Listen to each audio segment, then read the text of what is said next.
علم ظاہر سیکھتے ہیں، علم ظاہر سیکھتے ہیں، شریعت کا احکام سیکھتے ہیں۔ چنانچہ اس کے بعد آپ جاتے ہیں چند مدارس جاتے ہیں، چند مدارس میں جا کر کے آپ نے علوم ظاہریہ کی تکمیل کی، آپ نے ظاہری علوم حاصل کیے، اور اس کے بعد جب آپ مکمل ہو گئے، آپ نے مکمل تعلیم حاصل کر لی، تو اس کے بعد پھر آپ اپنی باطنی ترقی کے لیے، اپنے باطنی درجات میں ترقی کے لیے آپ حضرت خواجہ عثمان ہارونی رحمۃ اللہ تعالی علیہ کی بارگاہ میں آتے ہیں۔ حضرت خواجہ عثمان ہارونی کون ہے؟ یہ اتنے پائے کے بزرگ تھے کہ اس علاقے میں جو بھی جیسا بھی ہوتا خواجہ عثمان ہارونی کی بارگاہ میں آتا تھا اور اس سے آ کر کے اکتساب فیض کرتا تھا۔ عثمان ہارونی کی نظر اس پر پڑ جایا کرتی تھی تو اس کے دل کی دنیا بدل جایا کرتی تھی۔ خواجہ ہند نے بھی ان کا چرچا سنا تھا۔ آپ نے علوم ظاہریہ کی تکمیل کر لی تھی، آپ نے ظاہری علوم حاصل کر لیا تھا۔ اس کے بعد قصبہ ہارون گئے،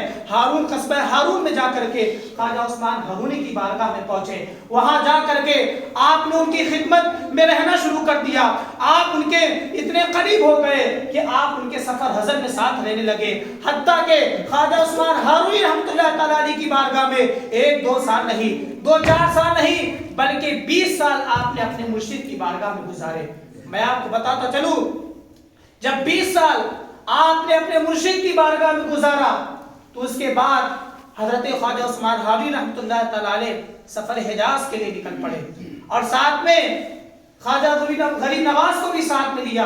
اور خواجہ غریب نواز رحمۃ اللہ تعالی علیہ آپ کی کٹری سنبھالے ہوئے، آپ کے ساز و سامان کچھ سنبھالے ہوئے سفر حجاز کے لیے نکل گئے۔ پھر مکہ شریف پہنچے، مکہ شریف پہنچنے کے بعد آپ کے مرشد نے حج کیا، ان کے طفیل آپ نے بھی حج کیا، اور جب حج کر لیا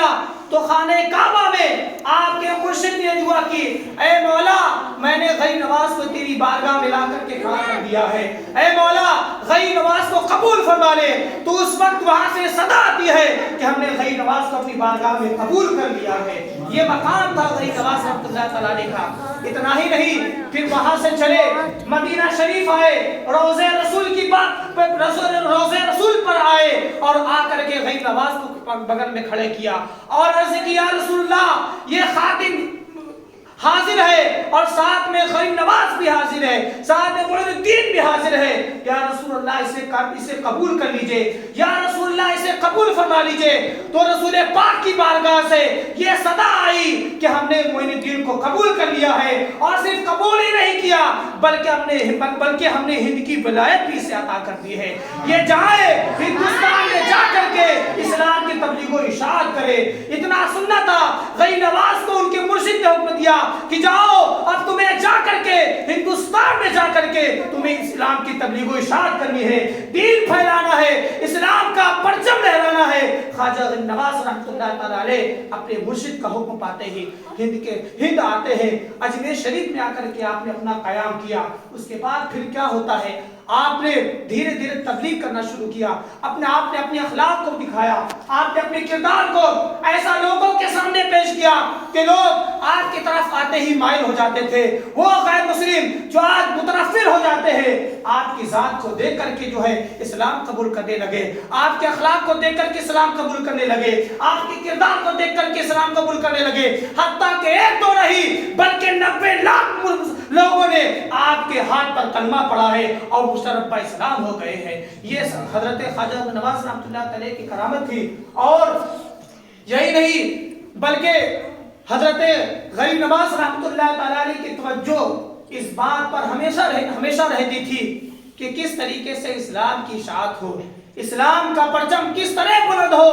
آپ اس کی ہمیشہ فکر میں رہتے تھے۔ یہی وجہ ہے کہ آپ نے چند نکاح کیے، اور اس میں آپ کی ایک صاحبزادی ہوئی جن کا نام جمال تھا، آپ نے انہیں حافظ قرآن بنایا، اور حافظ قرآن بنانے کے بعد آپ نے ان کو یہ حکم دیا کہ تمہاری ڈیوٹی یہ ہے کہ تم جو ہے جتنی عورتیں ہیں تم ان میں جا کر کے تبلیغ کرنا۔ آج ہمارے گھروں کا حال یہ ہے کہ آج ہمیں اصلاح قبول نہیں کرنی، نہ ہی اپنے گھر میں عورتوں کی فکر ہے، لیکن قربان جاؤ جن کا عرس منا رہے ہیں، جن کے نام پر ہم جو ہے لمبی لمبی ڈیگیں کرتے ہیں، جن کے نام پر نیاز و فاتح کا انعقاد کرتے ہیں، ان کا عمل یہ ہے کہ اپنی بچی کو علم دین حاصل کرا رہے ہیں، ساتھ ہی ساتھ حافظ قرآن بنا رہے ہیں، اور ساتھ ہی یہ بھی تاکید کر رہے ہیں کہ تمہیں جا کر کے عورتوں میں تبلیغ کرنی ہے اور تمہیں اسلام کا پرچم بلند کرنا ہے۔ حضرت غریب نواز کی بیٹی شیخ جمال صاحبہ صاحب ولایت تھی، وہ جا کر کے عورتوں میں جا کر کے تبلیغ کیا کرتی تھی۔ ان کا عالم یہ تھا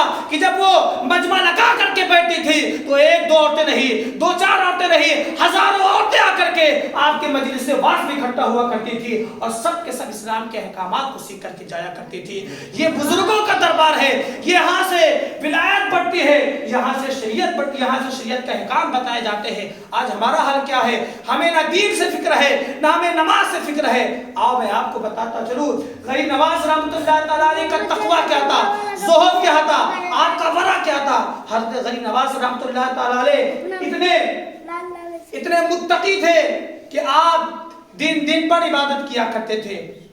حتیٰ کہ عالم یہ تھا کہ آپ ایک دن میں دو دو مرتبہ قرآن شریف مکمل کیا کرتے تھے۔ مجھے بتائیے آج ہم میں سے کون ہے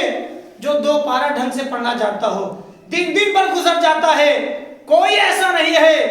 شاید ایک دو لوگ ہوں گے، ورنہ ہمارا حال یہ ہے کہ ایک دو پارہ ہم سے نہیں پڑھا جاتا، لیکن ہم جن کا عرس منانے آئے ہیں یہ وہ ذات ہے جو ایک دو پارے نہیں، دو چار پارے نہیں، بلکہ دو دو مکمل قرآن کی تلاوت کیا کرتی تھی۔ اور یہی وہ ذات تھی کہ جب رات کے تنہائی میں کھڑی ہو جاتی تھی تو اپنے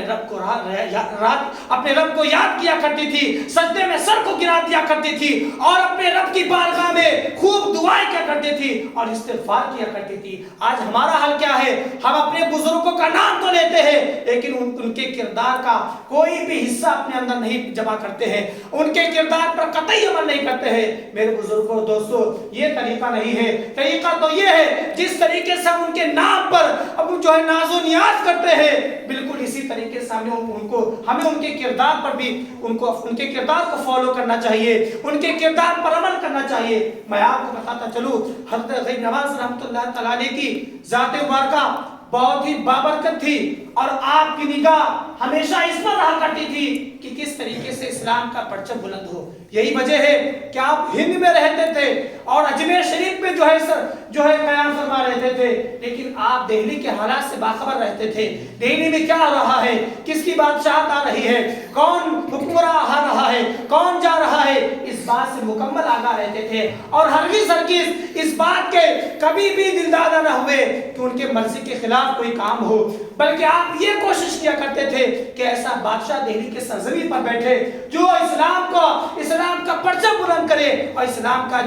بول بالا کرے۔ یہی وجہ ہے کہ غریب نواز رحمۃ اللہ تعالیٰ علیہ کے زمانے میں ہند کی سرزمین پر ہمیشہ ایسا حکمراں رہا جس نے ہمیشہ اسلام کی ترویج و اشاعت میں حصہ لیا ہے۔ حضرات گرامی، ہمیں بھی اپنا ذہن بنانا چاہیے کہ ہم جس معاشرے میں رہتے ہیں یہاں پر کیسے اسلام کا کام ہو، یہاں پر کیسے دین کا کام ہو، یہاں پر کیسے بچے کیسے اسلام قبول کریں گے، ہماری بچیاں کیسے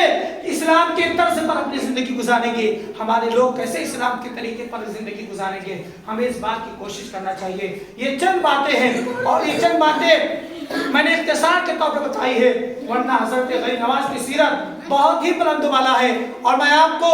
جاتے جاتے بتا دوں، حضرت شاہ ولی اللہ محدث دہلوی رحمۃ اللہ تعالیٰ علیہ سے یہ سوال ہوا کہ بتائیں کہ غریب نواز رحمۃ اللہ تعالیٰ علیہ کا دربار تو وہ دربار ہے جہاں ہم دیکھتے ہیں کہ ایک دو نہیں بلکہ سینکڑوں لوگ آپ کی بارگاہ میں آتے ہیں، اکتساب فیض کرتے ہیں، اس کی کیا وجہ ہے؟ تو حضرت شاہ ولی اللہ محدث دہلوی نے فرمایا تھا، اے لوگوں سنو،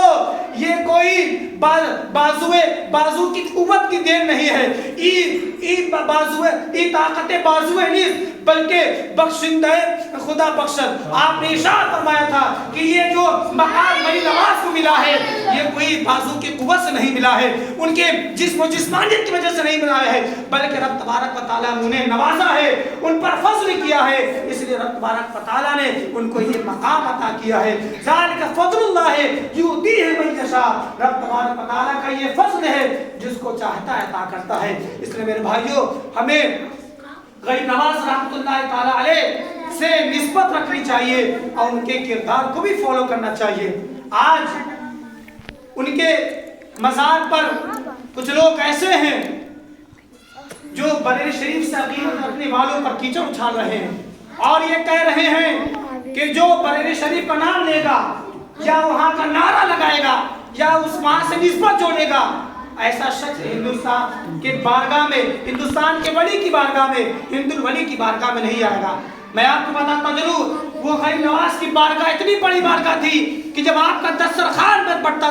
بچتا تھا، جب آپ کا لنگر پڑتا تھا تو وہاں پر کوئی تفریق نہیں ہوتی تھی، وہاں پر مسلم غیر مسلم کی کوئی تفریق نہیں ہوتی تھی۔ لیکن آج وہاں پر ایسے لوگ جو ہے براجمان ہو گئے ہیں، جو بریلوی کو کنارے کر رہے ہیں، جو اپنے سنی بھائیوں کو کنارے کر رہے ہیں۔ لیکن میرے بھائیوں، میں آپ کو پیغام دینا چاہتا ہوں، ایسے لوگوں سے دور رہنا، یہ مان کے چلنا کہ آپ کو ان لوگوں سے کوئی مطلب نہیں ہے۔ آپ کو جو بھی نسبت ہے وہ ہندو الولی سے نسبت ہے، آپ کو جو بھی جو ہے محبت ہے وہ خواجہ اجمیری سے نسبت ہے، وہاں پر رہنے والوں سے ہمیں کوئی تعلق نہیں ہے۔ یہ چند باتوں کے ساتھ میں اپنی گفتگو کو ختم کرنا چاہوں گا۔ مولا تعالیٰ ہمیں صحیح طریقے سے اسلامی زندگی گزارنے کی توفیق و رفیق عطا فرما، اور ہم سبھی لوگوں کو خواجہ غریب نواز رحمۃ اللہ تعالیٰ علیہ کی